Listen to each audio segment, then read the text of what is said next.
శ్రీగురుభ్యో నమః. హరి ఓం.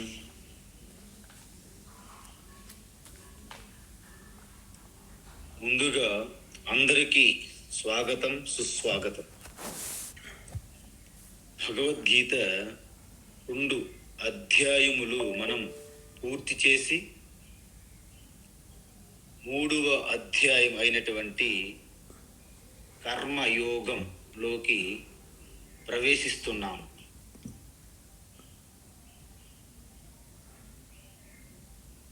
కర్మయోగం అని ఈ అధ్యాయానికి ఎందుకు పేరు పెట్టారు అంటే,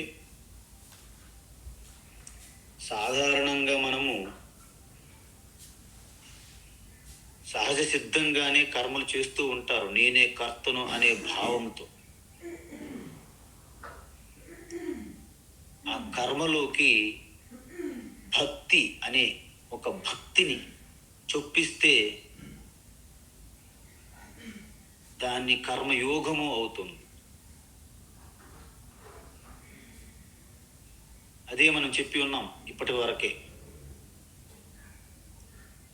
మనం చేసే ప్రతి క్రియ, కర్మ ఈశ్వరార్పణంగా, ఈశ్వరునికే పూజగా, అర్చనం అనే భావనతో చేయడం వల్ల ఆ వచ్చే ఫలితం ఏదైతే ఉందో, రిజల్ట్ అయితే ఏదైతే ఉందో, దాన్ని ఈశ్వర ప్రసాదముగా స్వీకరించాలి. దాన్నే కర్మయోగము అంటారు. కర్మ ప్లస్ భక్తి, ఆ 2 కలిస్తే కర్మయోగము అంటారు. అందువలన కర్మయోగం వేరు, భక్తి యోగం వేరు అని పేర్లు ఉన్నప్పటికీ 2 కలిసే ఉంటాయి. మీరు మున్ముందు చూస్తారు ఈ 2 ఎలా కలిసే ఉంటాయని. కాబట్టి మనం చేసే ప్రతి ఆలోచన, ప్రతి మాట, ప్రతి క్రియ అంటే చేష్ట, 3 కూడా ఒక ఈశ్వర శక్తి, ఈశ్వరీయ శక్తి నడిపిస్తున్నది అనే ఒక స్ఫురణ ఎవరికి ఉంటాదో వారు అసలైన కర్మయోగులు. వారే ఆత్మజ్ఞానమునకు తెలుసుకోవడానికి అర్హులు. తద్వారా జీవన్ముక్తులుగా విరాజిల్లుతారు. ఇప్పుడు ఈ 3వ అధ్యాయములో, అంటే 2వ అధ్యాయం చాలా విజయవంతంగా అయింది. అప్పుడు శ్రీకృష్ణుడు కాస్త నిశ్శబ్దంగా ఉన్నారు. ఎందుకు? ఇంకా ఏమైనా సందేహం అర్జునుడికి ఉన్నదా? అర్జునుడు వెంటనే లేచి ఇప్పుడు ప్రశ్నిస్తున్నాడు. ఏంటి ప్రశ్నిస్తున్నాడు? ఓం శ్రీ పరమాత్మనే నమః. అథ తృతీయోధ్యాయః. అర్జున ఉవాచ. అమ్మ చెప్పండి. ఓం శ్రీ పరమాత్మనే నమః. అథ తృతీయోధ్యాయః. కర్మయోగః. అర్జున ఉవాచ. ధ్యాయసి చేత్ కర్మణస్తే. ధ్యాయసి చేత్ కర్మణస్తే. ధ్యాయసి చేత్ కర్మణస్తే. మతా బుద్ధిర్జనార్దన. మతా బుద్ధిర్జనార్దన. మతా బుద్ధిర్జనార్దన. తత్కిం కర్మణి ఘోరే మాం. తత్కిం కర్మణి ఘోరే మాం. తత్ किं कर्मणि घोरे मां నియోజయసి కేశవ नियोजयसि केशव नियोजयसि केशव జ్యాయసి చేత్ కర్మణస్తే మతా బుద్ధిర్జనార్దన. जायसि चेत् कर्मणस्ते मता बुद्धिर्जनार्दन जायसि चेत् कर्मणस्ते मता बुद्धिर्जनार्दन తత్కిం కర్మణి ఘోరే మాం నియోజయసి కేశవ. तत्किं कर्मणि घोरे मां नियोजयसि केशव तत्किं कर्मणि घोरे मां नियोजयसि केशव. అయితే అర్జునుడి యొక్క డీలా అవస్థను చూసి ఆ అనురాగం అంటే అజ్ఞానం వలన ఆత్మజ్ఞానం తెలియదు అర్జునుడికి. మిగతా అన్ని జ్ఞానాలు తెలుసు. డ్యాన్స్ ఎలా చేయాలి, పాటలు ఎలా పాడాలి, ధనుర్విద్యలు, అనేక మెలకువలు, ఆ కిటుకులు మొత్తం తెలుసు. ప్రపంచంలోనే ఒక జ్యేష్ఠమైన శ్రేష్టమైనటువంటి గొప్ప వ్యక్తిగా అన్నీ తెలుసు అర్జునుడికి. కానీ ఇంతకీ నా స్వరూపం ఏమిటి అదొక్కటే తెలియదు, అదొక్కటి తప్ప. కాబట్టి దాని నుండే ఆ సమస్యలు అప్పుడప్పుడు అలాగ ఉత్పన్నం అవుతూనే ఉంటాయి. వాటికి ఇంకా అంతం ఉండదు. దానిని శాశ్వతమైన పరిష్కారం కోసమే జ్ఞానయోగాన్ని మొట్టమొదటి ప్రారంభించారు 2వ అధ్యాయంలో కృష్ణ పరమాత్మ. అయితే ఎక్కడ స్టార్ట్ అయింది మనకి మనందరికీ గుర్తున్నది బాగా. 11వ శ్లోకం 2వ అధ్యాయములో అశోచ్యానన్వశోచస్త్వం ప్రజ్ఞావాదాంచ భాససే అని ప్రారంభించారు. నువ్వు అసలు శోకింపని వారి గురించి శోకిస్తున్నావు. శోకింపకూడదు, అసలు అవసరమే లేదు శోకించడం, కానీ శోకిస్తున్నావు. మళ్ళీ చాలా ప్రజ్ఞావంతుడు వలె, మంచి ఆత్మతత్వం ఎరిగినటువంటి జ్ఞానులు పండితుల వలె మాట్లాడుతున్నావు అని ఒక్క మొట్టిగా వేసినట్టుగా చెప్పారు స్టార్టింగ్ లో. అక్కడ నుండి మొత్తం 25 శ్లోకం వరకు అయితే సాక్షాత్తు ఆ యొక్క బ్రహ్మ విద్య మొత్తం చెప్పారు. అప్పటికి తెల్లమోహం వేసుకుని ఉన్నట్టుగా అర్జునుడు ఉండడం చూసి, ఓహో నువ్వు దీన్ని పూర్తిగా అందుకోలేదేమో, సరే దీన్ని అందుకోవడానికి నీకు ఒక అర్హత యోగ్యత కావాలి కదా. అప్పుడు నీ స్వధర్మ అనుసారంగా కర్మ చేస్తూ దాని యొక్క ఫలం పైన ఎటువంటి కోరిక లేకుండా ఈశ్వరునికై చేయము. అప్పుడు నీలో చిత్తశుద్ధి ద్వారా యోగ్యత కలుగుతుంది ఈ జ్ఞానం అందిపుచ్చుకోవడానికి అని. కర్మయోగం ఎక్కడ ప్రారంభించారు మనం చూసాం. శ్రీకృష్ణ యొక్క విధానం ఏంటంటే, ఈ జ్ఞానం ఏదైతే ఉందో అంటే అజ్ఞానమే మన దుఃఖానికి కారణం అని చెప్పేశారు పూర్తిగా. అంటే ఈ సమాజంలో దుఃఖపడుతున్నారు ఎవరైనా అంటే దానికి వెనక కారణం అజ్ఞానమే అని మనకు తెలియాలి. అజ్ఞానాత్ దుఃఖం, స్వరూప జ్ఞానాత్ సుఖం. ఇది మహాత్ముల యొక్క వాక్యం. మీ యొక్క స్వరూప అజ్ఞానాత్ అంటే స్వరూప అజ్ఞానం వలనే దుఃఖము. మరి స్వరూప జ్ఞానాత్ అంటే స్వరూప జ్ఞానం వల్లనే సుఖం, పరమానందం.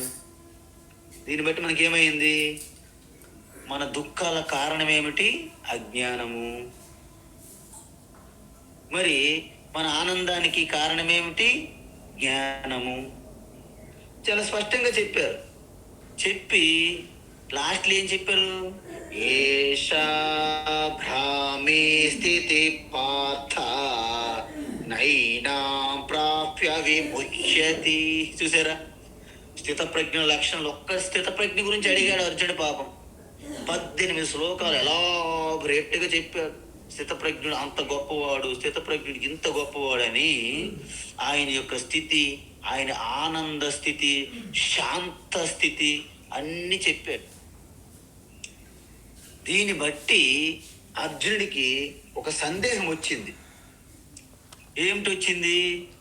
పూర్తి జ్ఞానం చెప్పుంటే అర్జునుడికి సందేహం వచ్చేది కాదేమో. మధ్యలో ఏమన్నాడు? మళ్ళీ కర్మయోగం గురించి టచ్ చేశాడు బాగా. ఎలాగా?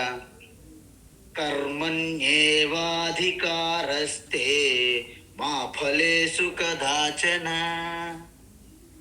మా కర్మ ఫలయేతుర్భూ మా తే సంగోస్త్వ కర్మణి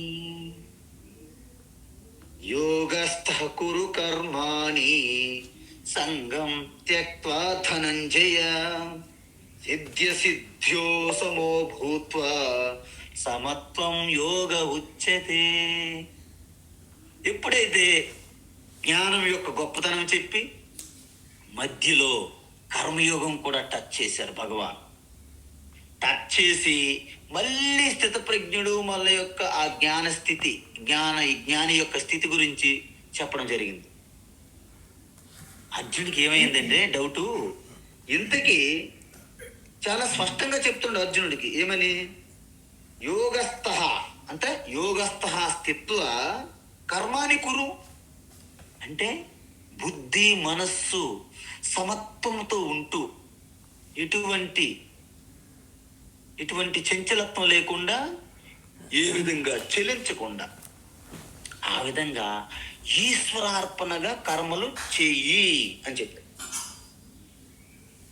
చెయ్యి అని చెప్తున్నారు కదా.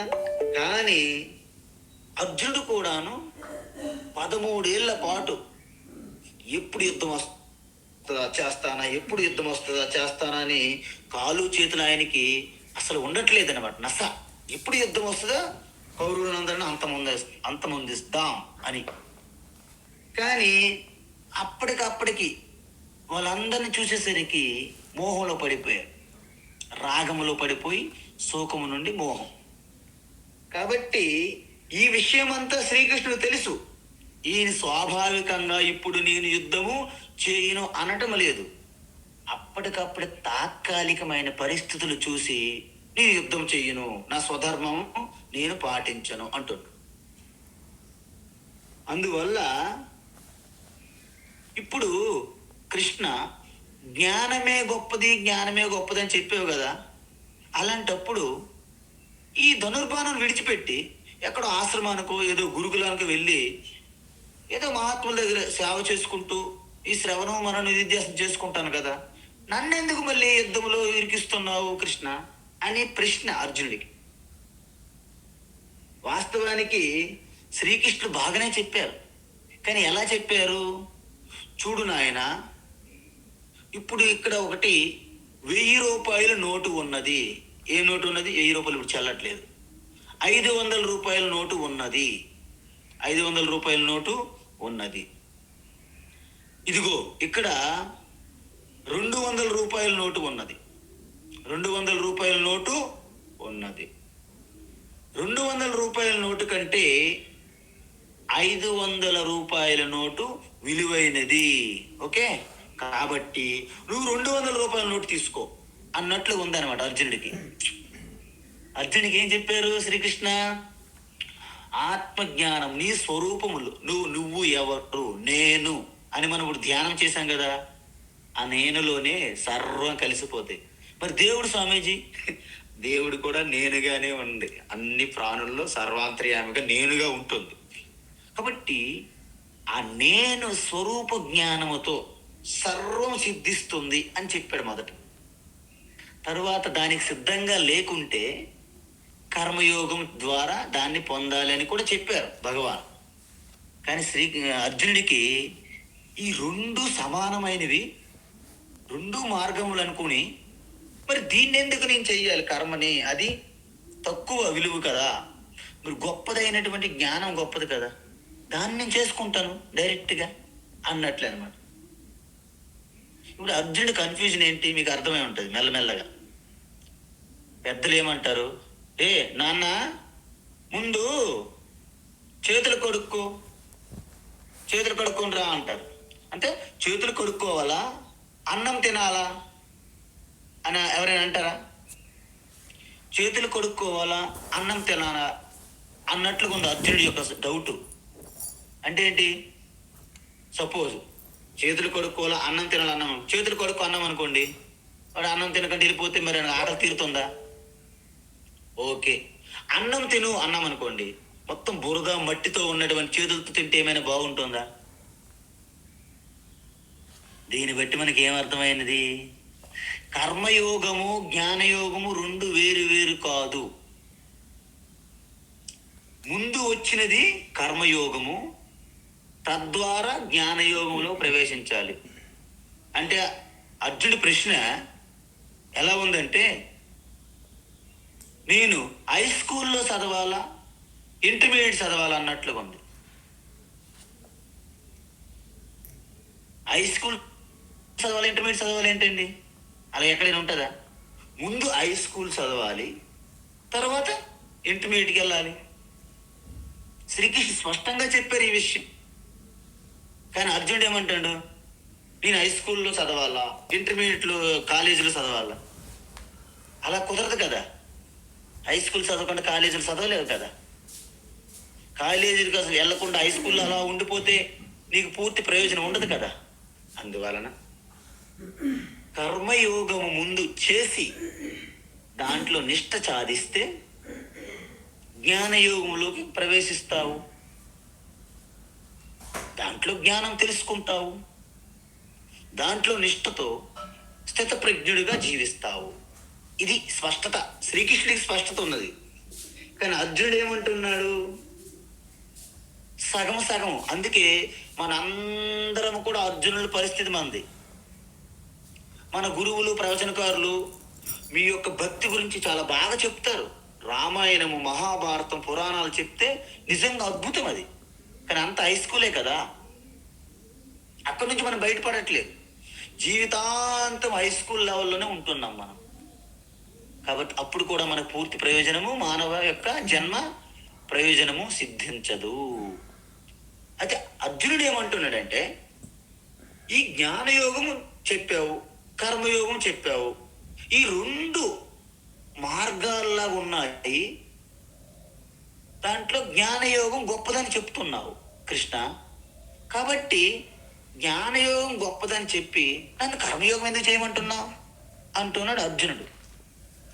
శ్రీకృష్ణుడు ఏమంటున్నాడంటే, నాయనా నేను చెప్పాను కరెక్టే, నిజమే, కానీ అలా చెప్పలేదు నాయన. కర్మయోగము ద్వారా అంతఃకరణ శుద్ధి, నిశ్చయమైనటువంటి బుద్ధి నీకు వస్తుంది. కర్మయోగం ద్వారా ఏమొస్తుంది?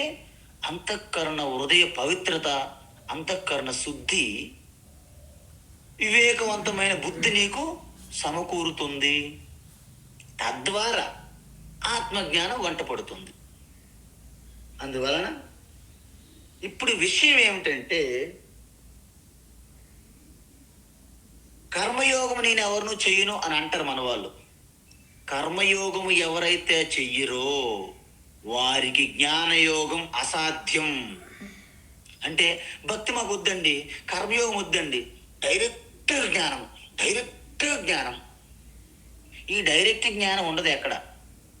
అంటే నేను గుడికి వెళ్తున్నాను. నేను చిన్నప్పుడు సింహాచలంలో చదివామన్నాడు మేము. అక్కడ 1000 మెట్లు ఉంటాయి. తొలిమెట్టు అని మన వాళ్ళందరూ చెప్తారు, అమ్మ వాళ్ళందరూ తొలిమెట్టు దగ్గర కొబ్బరికాయ కొట్టాలి, అక్కడ పూజ చెయ్యాలి, చాలా గొప్పది, చాలా గొప్పది అంట. నేను ఒక రోజు సింహాచలం అంటే మా టెంపుల్ అనుకునేవాళ్ళం. ఎందుకంటే సింహాచలంలో చదివాము.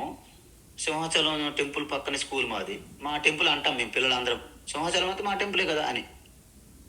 తెలియదు కాబట్టి అప్పుడు నేను ఒక రోజు తొలిమెట్టు దగ్గర కొబ్బరికాయ కొట్టి, తొలిమెట్టే దేవుడు అని చెప్పేసి ఉదయం వెళ్ళి మధ్యాహ్నం వరకు తొలిమెట్టు దగ్గరే కూర్చున్నా. మరి పైకి నడవలేదు 1000 మెట్లు, ఎందుకంటే తొలిమెట్టు గొప్పదని అన్నారని. అలాగన్నట్లు పూజ మనం అన్ని ద్రవ్య పదార్థాలు తెచ్చి పూజ చేస్తున్నాం. పూజ గొప్పదే, కానీ పూజ చేసుకుంటే అలా జీవితాంతం ఉండిపోతే మీకు మీ స్వరూప తత్వము తెలియదు, భక్తి రహస్యము తెలియదు, కర్మయోగం యొక్క గొప్పతనము తెలియదు, మీకు మోక్షం అంటే ఏమీ తెలియదు. కాబట్టి ఈ విషయాన్ని మనం గమనించాలి. అందుకే భక్తి నాకు అవసరం లేదు, కర్మయోగం నాకు అవసరం లేదు అని అనకూడదు. ఆ రెండు ప్రతి ఒక్కరికి తప్పనిసరి. వాటి నుండి తప్పించుకునే మహానుభావులు లేరు. ఎవరో కోటి కుక్కలు ఉంటారు. ఎవరు వాళ్ళు? అతీతులు. ఎలాగా? కిందటి జన్మలో ఈ కర్మయోగములు ఈ భక్తులు చేసి చేసి చేసి ఈ జన్మలో తొందరగానే ఈ కర్మయోగం లేకుండే జ్ఞానయోగములు సహజ సిద్ధంగా వాళ్ళకి అనుభవంకి వస్తుంది. అలాంటి ఎక్సెప్షన్స్ క్యాండిడేట్సే రమణ మహర్షి, రామకృష్ణ అని మనం చెప్తుంటాం. నేను కూడా రమణ మహర్షి, నీవు రమణ మహర్షి అయిపోతావు. ఎలా అయిపోతావు? నువ్వు రమణ మహర్షి అవ్వలేవు కదా. ఎందుకు అవ్వలేను స్వామీజీ? ఊయమ్మాయి అంటే నేనెవరును అని అనుకుంటాను. నేనెవరును అని ఒకడు అనుకుంటాట రోజంతా ధ్యానంలో కూర్చొని. ఇక ఆకలేస్తుంది లేచేసరికి నేను అజ్ఞాని అని తెలిసిందట ఆయనకి. ఓహో, నేనెవరును అంటే నేను అజ్ఞాని. అయిపోయింది ఆయన పని. అలాగా నేనెవరినంటే అయిపోదు పని. మీరు ఈ కర్మయోగము చేసి ఈ కర్మయోగంలో భక్తి యొక్క ఆ రహస్యం తెలుసుకుంటే అప్పుడు మీరు నేనెవరును. ఇప్పుడు మనం ధ్యానం చేశాను చూడండి. నేను, అది నేనంటే ఇంక నేను ఎవరిననే ప్రశ్న ఆన్సర్స్ ఉండవు. నేను ఎవరనే మీరు ఏ రోజైతే ప్రారంభించారో ఆ రోజు మీరు ధన్యులు అయిపోయినట్లు లెక్క. ఇంక నేను పలాయన వ్యక్తిని ఆధార్ కార్డులో డీటెయిల్స్ రావు దానికి. కాబట్టి అందువలన ఎప్పుడైతే మీరు ఈ యొక్క జ్ఞాన యోగములోకి వెళ్ళాలంటే కర్మయోగము తప్పనిసరి. మరి కర్మయోగము చేసి జ్ఞానం అక్కర్లేదండి మాకు, మేము సేవ చేస్తున్నాం, అన్నదానం చేస్తున్నాం, అన్ని సేవలే చేస్తాం, సేవలో మేము తరిస్తామా, జ్ఞానం అక్కర్లేదు అలా అనుకుంటే అది అసంపూర్ణం నాయన. కాయగూరలన్నీ కట్ చేసి స్టవ్ మీద పెట్టాం. మీ స్టవ్ మీద పెట్టేసామండి, మా పని అయిపోయింది. ఇంకేంటి? భోజనం చేయడమే తర్వాత. కానీ స్టవ్ వెలిగించట్లేదు మనం. అది కాదు, మర్చిపోయాము. కాయగూరలు మార్కెట్కి వెళ్ళాము, కాయగూరలు తెచ్చాము, కడిగాము, కట్ చేసాం, అన్ని ఐటములు కూడా వేసాం, స్టవ్ మీద పెట్టాం. అయితే మనకి ఆహారం అయిపోతుందా? స్టవ్ వెలిగించాలి. అదే జ్ఞానయోగం.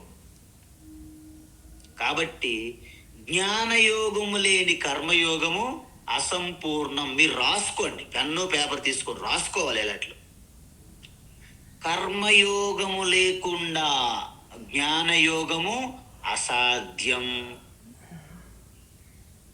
జ్ఞానయోగములోకి ప్రవేశించకుండా కేవలం కర్మయోగము భక్తిగా ఉంటే అది అసంపూర్ణం. ఈ రెండు మీకు భగవద్గీత శ్రీకృష్ణుడు ఇచ్చినటువంటి మెలకువలు అన్నమాట, కిటుకులు అంటారు వీటిని.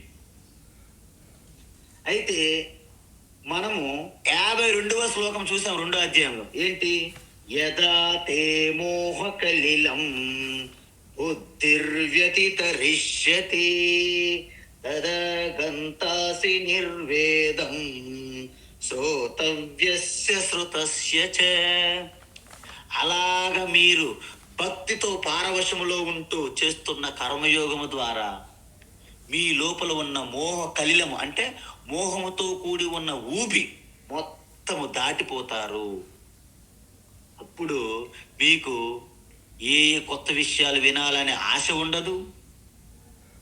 తెలుసుకున్న వాటి మీద కూడా పెద్దగా అభిమానము అనురాగం ఉండదు.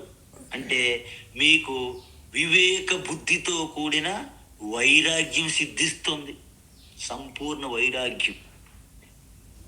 ఆ వైరాగ్యముతో మీరు జ్ఞానం యొక్క ఆ విశిష్టత, ఆ మహత్యం తెలుసుకొని మీ స్వరూప స్థితిలో వెళ్ళడానికి జ్ఞానయోగం మీకు సహాయాన్ని అందిస్తుంది. ప్రపన్న పారిజాతాయ తోత్రవేత్రైక పానయే జ్ఞానముద్రాయ కృష్ణాయ గీతామృత దుహే నమ. అప్పుడు గీత అమృతం యొక్క గొప్పతనం మీకు తెలుస్తుంది. అర్థమైందండి? అందువలన ఈ కర్మయోగము మీరు శ్రద్ధగా చెయ్యండి నాయన అని శ్రీకృష్ణ మనకు చెప్తున్నాడు. అప్పుడు అంతఃకరణ శుద్ధి, ఆ భక్తి పారవశములు ఉంటే ఆయనే మీకు ప్రామిస్ చేశాడు గీతలో, దదామి బుద్ధి యోగం తం ఏన మాముపయాంతితే. మీకు నేను బుద్ధి యోగం ఇస్తానండి, మీరు ఎందుకు నా మీద సందేహము సంశయము, అత్ర సంశయం నాస్తి అని చెప్పాడు. అంటే మీరు సందేహించకుండా నిస్సందేహంగా మీ యొక్క ధర్మాన్ని, మీ కర్తవ్యాన్ని కోరికలు లేకుండా, ఆ లంపటం లాలసలో పడకుండా నిర్వర్తించండి. మీరు మీ యొక్క హృదయము స్పష్టంగా మెరుస్తున్న అద్దం వల్ల మెరిసిపోతుంది మీ మనస్సు, మీ హృదయం. అప్పుడు ఆయన బీజాలు వేస్తాడు. ఏ బీజము? మీ ఆత్మజ్ఞానం మీకు పరమాత్మగా దర్శనమయ్యే బీజం వేస్తారు. ఆ బీజాలు ఉన్నాయి కాబట్టి ఒక గురువుని పిలుస్తారు. ఎందుకు? ఆయన దగ్గర గురువులు కన్సల్టెన్సీ ఉంది ఈశ్వరుడి దగ్గరే. అందుకే మనోళ్ళు ఏమనుకుంటారంటే, నేను వీర భక్తుడిని, ఈశ్వరుడు నాకు మోక్షం ఇస్తాడు. ఈశ్వరుడు ఎప్పటికీ మోక్షం ఇవ్వలేడు. ఈ స్టేట్మెంట్ రాసుకోండి, పెన్ను పేపర్ తీసుకొని రాసుకోండి. ఈశ్వరుడు మీకు మోక్షం ఇవ్వడం కుదరదు. ఎందుకు స్వామి? ఈశ్వరుడు మోక్షం ఇవ్వడానికి అసాధ్యం ఆయనకి పాపం. ఎందుకంటే ఆయన మీకు చిత్తశుద్ధి కలిగించడానికి సహాయం చేస్తాడు, వివేకము కలగడానికి సహాయం అందిస్తాడు. ఇవన్నీ మీరు చేస్తే, కర్మయోగము భక్తి చేస్తే, తరువాత ఒక గురువు, ఆయన దగ్గర గురువు కన్సల్టెన్సీ ఉంది. మనకు తెలుసు కదా, అవుట్ సోర్సింగ్ కన్సల్టెన్సీలు అంటారు. గురువులు కన్సల్టెన్సీ ఉంటుంది ఆయన దగ్గర. ఏ స్వామి కమ్ హియర్, రండి, అక్కడ మన వాళ్ళు ఉన్నారు, వారికి వెళ్ళి దీన్ని ఉపదేశించు, నేను నీకు చెప్పాను కదా మీకు, అదే వారికి చెప్పండి అని పంపిస్తాడు గురువుని. గురువు మీకు మార్గదర్శనం చేసి మీ యొక్క మార్గాన్ని సుగమం చేస్తాడు. అంటే అన్ని ఏమైనా స్లిప్పరి ముళ్ళులు రాళ్ళు ఉంటే కొంచెం ఇటు ఇటు సర్ది ఇక నడండి, మీరు నడుచుకొని మీ గమ్యాన్ని చేరుకోండి అని గురువు మీకు దారి చూపెడతాడు.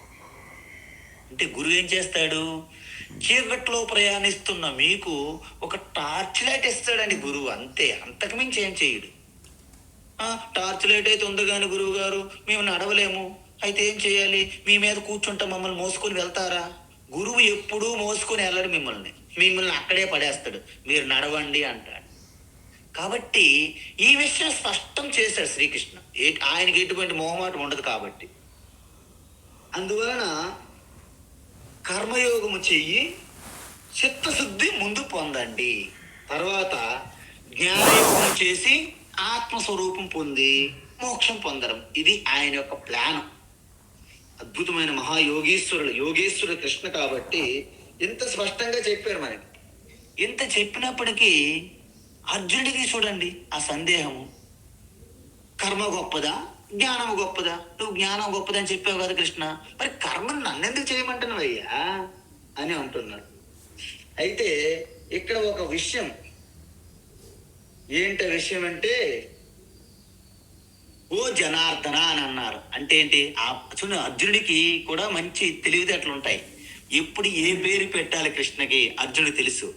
ఏ జనార్దన అంటే దుష్టులని మర్దించినటువంటి ఓ, అంటే దుష్ట జన మర్దన శిష్ట జన రక్షణ, హే జనార్దన అని అర్థం.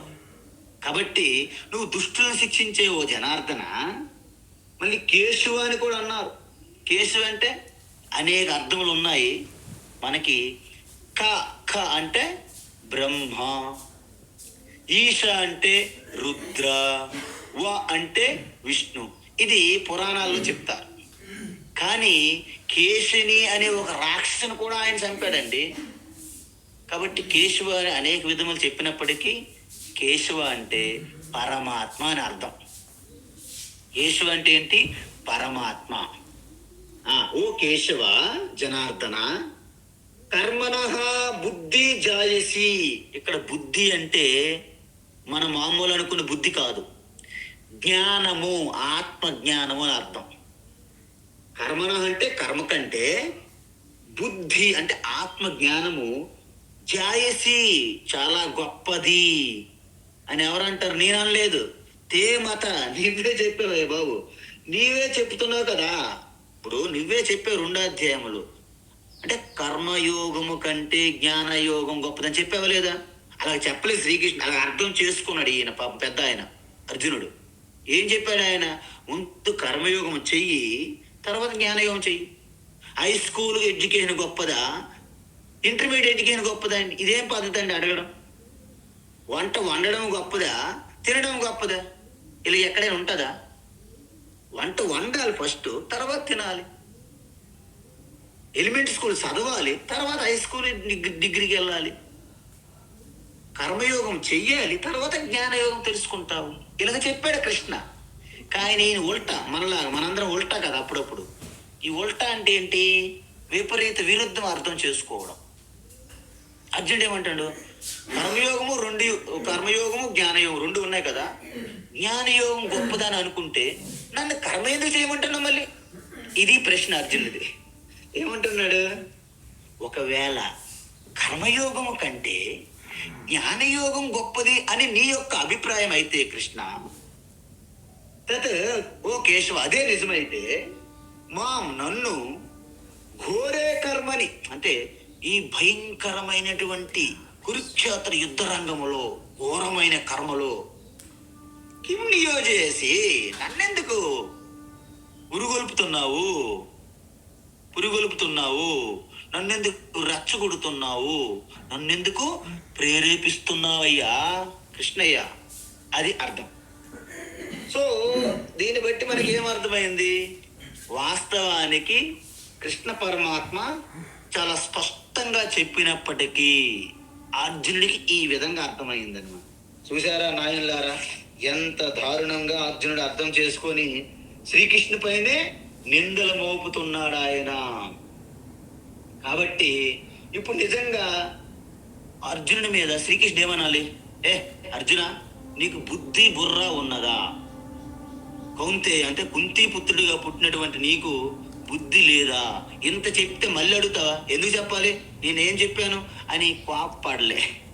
అది గురువుకు ఉన్నటువంటి లక్షణం. మనం అందరము శ్రీకృష్ణుడు నేర్చుకోవాలి. ఎంత చెప్పినప్పటికీ కనీసం విసుగు చెందకుండా, ఓహో నువ్వు ఎలా అర్థం చేసుకున్నావా అర్జున అని ఓపిగ్గా ఇంక ఉన్నారు. ఇంకేమంటున్నారు? అక్కడతో ఆపలేదు ఇంకా అర్జునుడు. అలా అని అర్జునుడు కొంత జ్ఞానోదయం అయ్యింది. ఓహో శ్రీకృష్ణ ఇలా చెప్పలేదేమో, బహుశా నేను అర్థం చేసుకోవడంలో తప్పేమో అని మళ్ళీ గమనించుకున్నాడు. అదిగో మనం కూడాను ఈ యొక్క గొప్ప సందేశం మనకు తెలియాలి. మనకేంటంటే ఏమండి ఇలా చెప్పారంటే, మా స్వామి ఇలా చెప్పాడు అనేస్తారు చాలా మంది. కానీ వాళ్ళు స్వామి ఇలా చెప్పాడా, లేకపోతే నాకు అర్థం ఇలా అయ్యిందా అని మనం పునరాలోచన మళ్ళీ మనము చేసుకోవాలి. అప్పుడు ఏమంటున్నాడు మళ్ళీ అర్జునుడు? కొనసాగింపు ఇంకా. వ్యామిశ్రేణేవ వాక్యేన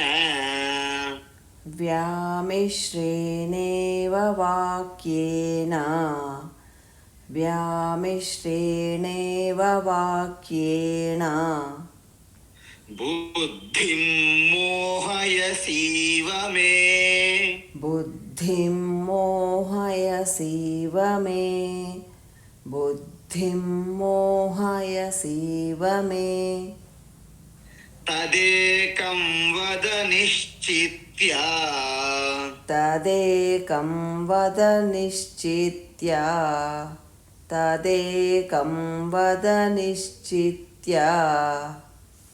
ఏన శ్రేయోహమాప్నుయాం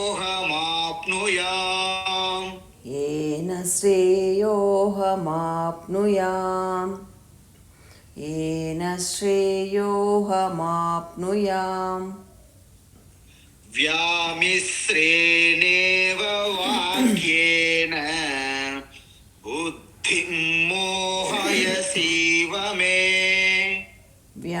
व्यामिश्रेणेव वाक्येन बुद्धिं मोहयसीव मे व्यामिश्रेणेव वाक्येन बुद्धिं मोहयसीव मे తదేకం వద నిశ్చిత్య येन శ్రేయోహమాప్నుయాం. तदेकं वद निश्चित्य येन श्रेयोऽहमाप्नुयाम् तदेकं वद निश्चित्य येन श्रेयोऽहमाप्नुयाम्. ఇప్పుడు అర్జునులో ఒక మంచి మార్పు వస్తుంది. అది అర్జును గొప్పతనం. ఆ రాగములో మునిగిపోయి, శోకములో మునిగిపోయి, మోహములో పడిన అర్జునుడు కొంచెం తేరుకొని, అమ్మయ్య నా తప్పు, నా అజ్ఞానం, నాకు మంచి ఒక సమర్థమైనటువంటి వ్యక్తి ఉన్నాడు అని శ్రీకృష్ణుని గుర్తించి కాలు పట్టేశాడు గట్టిగా. సో ఆ ఉపదేశం అంతా జరిగింది. ఇప్పుడేమంటున్నారు, ఈ కర్మయోగము జ్ఞానయోగము రెండు వేరు వేరు మార్గాలని భ్రమించి మాటలు అన్నప్పటికీ వాళ్ళు వెంటనే తేరుకొని, అమ్మో ఈయన ఈయన ఈయన మామూలు కాదు, ఈయన ఏదో కరెక్ట్గానే చెప్పుంటాడు, నా అర్థం చేసుకోవడంలోనే ఫాల్ట్ తప్పు అయ్యింది. కాబట్టి వెంటనే సర్దుకొని, అలా కాదు కృష్ణ, ఇలాగని మళ్ళీ నచ్చ చెప్పడానికి ప్రయత్నిస్తాడు అర్జునుడు. చూసారా తెలివితేటలు?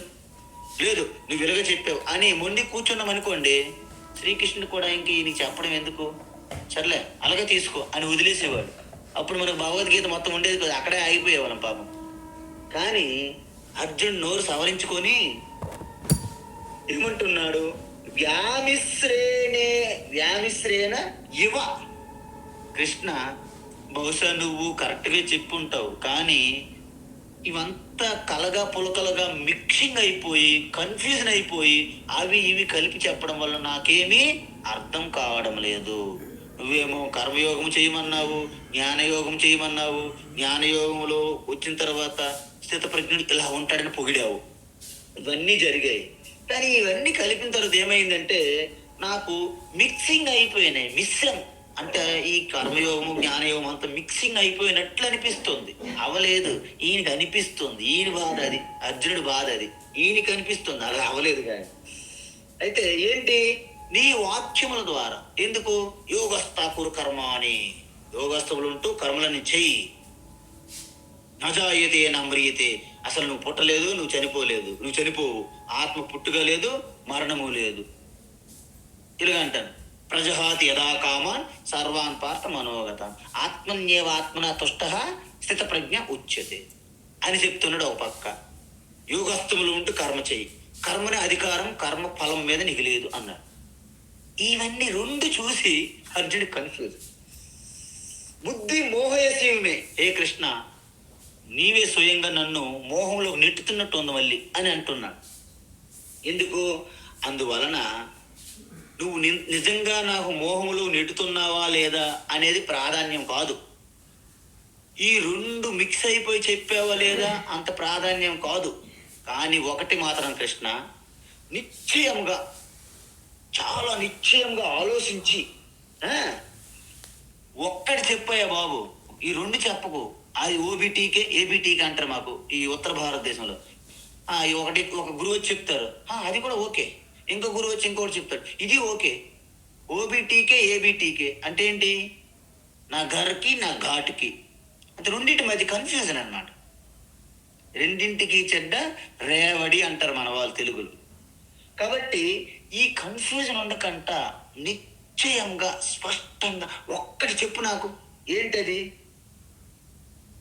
నిశ్చిత్య ఏకం వద, ఒకటే చెప్పు. ఏంటి, దేని ద్వారా అయితే నేను మోక్షమును చేరుకుంటానో దాన్ని ఒక్కదాన్నే చెప్పు అన్నది.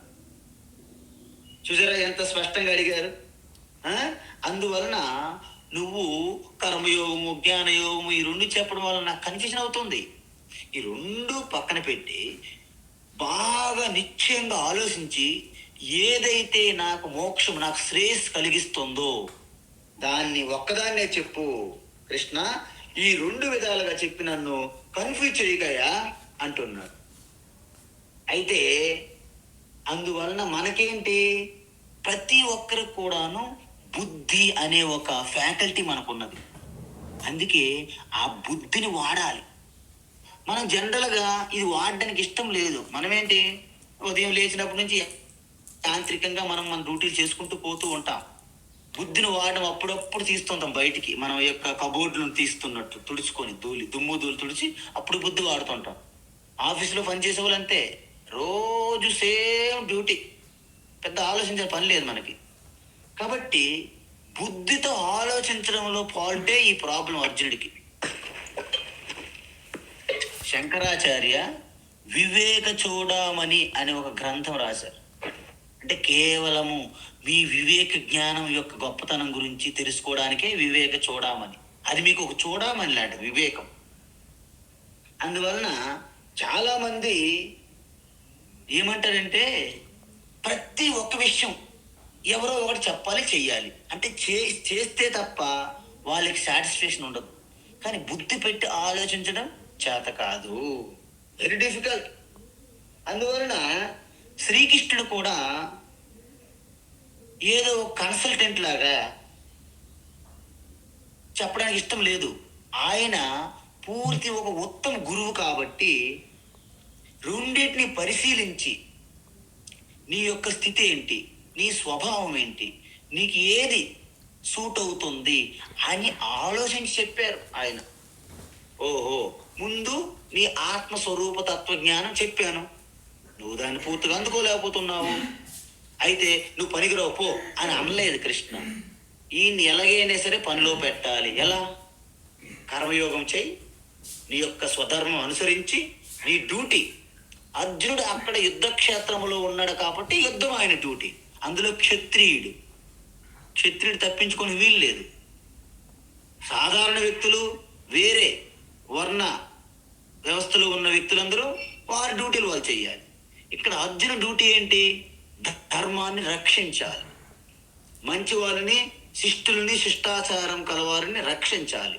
అది అర్జున డ్యూటీ, క్షత్రియ డ్యూటీ. అది తప్పించుకోకూడదు మళ్ళీ. కానీ డ్యూటీ చేస్తున్నప్పుడు ఆ దృక్పథం, ఆ దృష్టి మారిపోవాలి. నేనేం చేస్తున్నాను, అంత ఈశ్వరుని ద్వారా జరుగుతున్నది, నేను నిమిత్త మాత్రుడిని, ఆ దృష్టి కలగాలి. దాన్ని కర్మయోగం అన్నారు. అందువలన సాధారణ కర్మని పరమాత్మ యొద్దకు చేర్చే ఆ యొక్క మహా అద్భుతంగా మారిస్తే దాన్ని కర్మయోగము అంటారు. అందుకే నేనేమన్నాను మీకు, మీరు చేసే ప్రతి కర్మలో భక్తిని చొప్పించండి. భక్తి, ప్రేమ చొప్పిస్తే అది కర్మయోగంగా మారిపోతుంది. అందుకే కదా ప్రహ్లాదుడు అన్నము తింటూ, నీళ్లు తాగుతూ, హరినామ కీర్తన ఏది చేస్తున్నా హరి హరి హరి, అది అసలైన కర్మయోగం. అందుకు కర్మయోగం అంటే మనం ఎక్కడో ఎదుగుతుంటాం. అద్భుతమైనటువంటి మన యొక్క మహాత్ములు, మన గురువులు ఉన్నారు. వాళ్ళు ఏది చేసినా పరమాత్మ దృష్టికోణంతో పూజ అర్చనగా చేస్తారు. దాన్నే కర్మయోగం అండి. కర్మయోగం అంటే ఎక్కడ కోటిలో కర్మయోగం షాప్, అక్కడికి అందరి లైన్లో పెట్టి కర్మయోగం మాకు కావాలి, కర్మయోగం కావాలంటే ఏమిస్తారు వాళ్ళు? లేకపోతే భక్తి యోగం ఏమిస్తారు? కాబట్టి ఇది అసలైన రహస్యం చెప్పాలనుకుంటుంది కృష్ణ. ఏం చెప్పాలనుకుంటున్నా ఆయన? ఓకే, శ్రీ భగవానువాచ. శ్రీ భగవానువాచ. లోకేస్మిన్ ద్వివిధా నిష్టా. లోకేస్మిన్ ద్వివిధా నిష్టా. లోకేస్మిన్ ద్వివిధా నిష్టా. పురా ప్రోక్తా మయా నఘ. పురా ప్రోక్తా మయా నఘ. పురా ప్రోక్తా మయా నఘ. జ్ఞానయోగేన సాంఖ్యానాం. జ్ఞానయోగేన సాంఖ్యానాం. జ్ఞానయోగేన సాంఖ్యానాం. కర్మయోగేన యోగినాం. కర్మయోగేన యోగినాం కర్మయోగేన యోగినాం లోకేస్మిన్ ద్వివిధా నిష్టా పురా ప్రోక్తా మయా నఘ. లోకేస్మిన్ ద్వివిధా నిష్టా పురా ప్రోక్తా మయా నఘ. లోకేస్మిన్ ద్వివిధా నిష్టా పురా ప్రోక్తా మయా నఘ. జ్ఞానయోగేన సాంఖ్యానాం కర్మయోగేన యోగినాం. జ్ఞానయోగేన సాంఖ్యానాం కర్మయోగేన యోగినాం. జ్ఞానయోగేన సాంఖ్యానాం కర్మయోగేన యోగినాం. ఇప్పుడు శ్రీకృష్ణుడి యొక్క మొత్తం టోటల్ మానవ జీవితం యొక్క లక్ష్యము, ఆ గమ్యము ఏ విధంగా ఉంటుంది అనేది ఇప్పుడు చెప్పబోతున్నారు. ఎందుకంటే సమాజంలో బాగా కన్ఫ్యూజన్స్ ఉన్నాయండి. మిక్సింగ్ చేసి అది చెప్పి ఇది చెప్పి, మీకు ఒకసారి చెప్పాను నేను. శబ్దజాలం మహారణ్యం చిత్త భ్రమణ కారణం అత ప్రయత్నా జ్ఞాతవ్యం తత్వజ్ఞై తత్వమాత్మనః. శంకరాచార్య వివేక చూడమని చెప్పారు. మీరు పూర్తిగా మీకు ఒక స్పష్టమైన అవగాహన లేనప్పుడు ఎవరు వచ్చి ఏది చెప్తుంటే అదే నిజమని భ్రమలో పడిపోతాం మనం. సో ఈ విధంగా 4 వైపులు 4 రకాల నుండి 4 వ్యక్తుల నుండి వినడం వలన, తెలుసుకోవడం వలన, చూడడం వలన మనకున్నటువంటి వివేకం కూడా కోల్పోయి భ్రమలో పడిపోతాము. అందువలన ఈ మధ్యకాలంలో చాలా మంది అంటారు, కలియుగములో జ్ఞానం అనేది సాధ్యము కాదు, అందువలన కేవలము భజన చేస్తూ ఈశ్వరు నామం తీసుకుంటే సరిపోతుంది అంటారు. ఇంకొకరు అంటారు, కుండలిని యోగ చేస్తేనే మోక్షం తప్ప లేకుంటే మోక్షం లేదంట. ఇంకొకరు వచ్చి అంటారు, చక్రాలు తిరుగుతున్నాయి, 7 చక్రాలు అంటాడు. మళ్ళీ 7 నెంబర్ ఇచ్చేసాడు ఆయన కరెక్ట్గా. మూలాధార చక్రము, స్వాదిష్టాన చక్రము, మణిపుర చక్రము, అనాహత చక్రము, విశుద్ధ చక్రము, ఆజ్ఞా చక్రము, సహస్రార చక్రం పైన, అది కపాలం పైన. ఈ చక్రాలు తిరుగుతూ కుండలిని వెంట పడుతూ కన్ఫ్యూజ్ అయిపోయి అసలైన వారు ఏమవుతారు తెలుసండి? మనం ఎంతో కొన్ని వందల మందిని చూస్తుంటాం మేము. ఉత్తరకాశీ, గుప్తకాశీ, ఋషికేశ ఆ పైన చాలా మంది పాగలైపోయి, మెంటల్ పిచ్చైపోయి, అనేక చెడు వ్యసనాలకు బానిసలైపోయి జీవితాన్ని వ్యర్థం చేసుకున్న వారు ఉంటారు చాలా. అందుకే శంకర్ ఏమంటారంటే, శంకరాచార్యులు, తస్మాత్ జాగ్రత్త, చాలా అలర్ట్గా ఉండాలి మనం. అందువలన అందువలన పూజ్య స్వామి దయానంద సరస్వతి గురించి చెప్పారు ఈ విషయాలు చాలాసార్లు. మనకి ఈ వేదం ఉన్నది కదా, వేదములో అనేక విధి నియమాలు చెప్పారు. నిషేధము, ఏది చేయకూడదు, ఏది చెయ్యాలి. సత్యం వద, ధర్మం చర, మాతృదేవో భవ, పితృదేవో భవ, ఆచార్య దేవో భవ, అనవద్యాని కర్మాణి తాని సేవితవ్యాని. అంటే మంచి కర్మలు, మంచి దృక్పథముతో కర్మలు నిత్యము చేయండి. తల్లిని పరమాత్మ స్వరూపంగానే పూజించాలి, తండ్రిని పూజించాలి, గురువుని పూజించాలి, అతిథిని కూడా పూజించి సేవ చెయ్యాలి. ఎందుకు? సాక్షాత్ నారాయణుడే అతిథిగా వచ్చారు మీ ఇంటికి, మీకు అవకాశం కల్పిస్తున్నారు.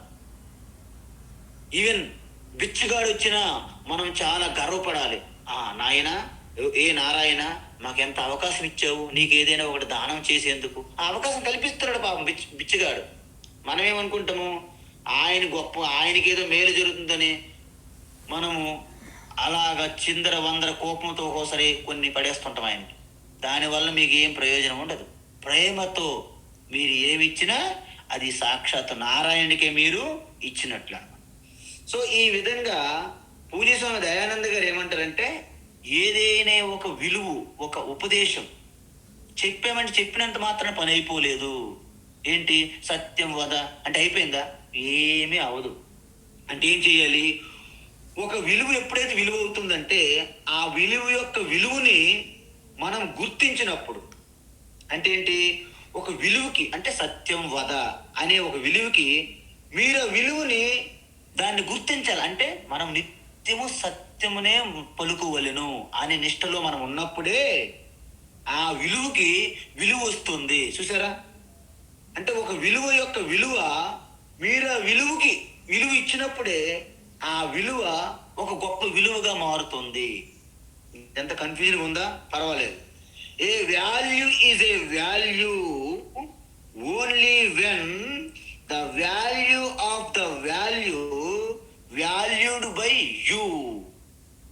ఇంగ్లీష్ లో a value is a value only when the value of the value valued by yourself. అంటే ఏంటి? మాతృదేవో భవ అంటాం. కేవలం గోడ మీద రాయడం కాదు. మాతృదేవో భవ అనే ఒక వాక్యము విలువ గొప్పది అవడానికి ముందుగా మనము దాన్ని పాటించి ఆ విలువకు మనం విలువిస్తే అప్పుడు దానికి ఆ విలువకు విలువ వస్తుంది అని అర్థం. చూసారా? అంటే విలువ విలువ విలువ వాల్యూ వాల్యూ వాల్యూ అన్నాను నేను. ఇది గారిడి కాదు. పూజ్య స్వామి దయానంద గారు చెప్పినటువంటి ఈ మాట శ్రీకృష్ణుడు పదే పదే పదే పదే గంట కొట్టి చెప్పారనమాట. అందుకోసము పూజ్య స్వామీజీ గారి యొక్క మాటను గుర్తు చేసుకోవడం మనందరికీ చాలా గొప్ప ఒక దాన్ని ఏమంటారంటే ఐ ఓపెనింగ్ అంటారు. ఐ ఓపెనింగ్ అంటారు, కళ్ళు తెరిచారు అంటారు. చూసారు? అలాంటిది అనమాట టీచింగ్ అది. అందువలనే అలాంటి వారు సాక్షాత్తు దక్షిణామూర్తిగా మనం చూస్తుంటాం. ప్రతి గురువులు కూడాను దక్షిణామూర్తి స్వరూపాన్ని మనం దర్శించగలగాలి. అప్పుడే కదండి మన ఆత్మలో కూడా దక్షిణామూర్తిని మనం చూడగలము. ఈశ్వరో గురురాత్మేతి మూర్తి భేద విభాగినే వ్యోమవద్ వ్యాప్త దేహాయ దక్షిణామూర్తయే నమః. అందువలన నీ ఆత్మగా ఉన్నది గురువు ఆత్మ, గురువు ఆత్మగా ఉన్నది దక్షిణామూర్తి ఈశ్వరాత్మ. అంటే మూడు కూడా ఒక్కటే. ఉదయం ధ్యానంలో చెప్పాము మనం. ఏం చెప్పాము? నేను నేను నేను. ఈ విధంగా మీరు తీసుకుంటే అందరూ కూడా తప్పకుండా కర్మయోగం ముందుగా పాటించి తద్వారా జ్ఞానయోగంలోకి వెళ్ళి జ్ఞాననిష్టను పొంది జీవన్ముక్తులుగా జీవించి దేహత్యాగము తర్వాత విదేహముక్తిగా సదా శాశ్వతంగా పరమాత్మలోనే లయమవుతారు. ఇది ప్రతి మానవ జీవితం యొక్క, మానవ జన్మ యొక్క కర్తవ్యము, లక్ష్యం. కాబట్టి ఇది చాలా అద్భుతమైన శ్లోకము. దీని వ్యాఖ్య శంకరాచార్య చాలా ఎక్కువ రాశారు భాష్యం. సో అంత గొప్ప శ్లోకాన్ని నేను ఏదో 3 ముక్కలతోని అలా తాత్పర్యం చెప్పి ముందుకు వెళ్ళలేను. కాబట్టి రేపు ఈ శ్లోకం పైన మరింత వివరణ చూసి ముందుకు వెళ్ళదా. హరి ఓం తత్సత్. సర్వం శ్రీకృష్ణార్పణమస్తు. ధన్యోస్మి స్వామీజీ. ప్రణామాలు స్వామీజీ. ప్రణామం. Excellent Swami. We are all blessed. We are all మానవ జన్మ భారతదేశంలో పుట్టడమే blessing Swamiji. Yes sir, yes sir. శ్రీకృష్ణుడు నడిచిన ప్లేసు, రాముడు నడిచిన ప్లేస్ లో మనం నడుస్తున్నాం. ఎస్ స్వామి. హరి ఓం. హరి స్వామి. హరి ఓం. హరి మహాదేవ్ స్వామి. మహాదేవ్ మహాదేవ్. హరి ఓం. హరి. హరి ఓం. ప్రణామ్ ప్రణామ్ ప్రణామ్.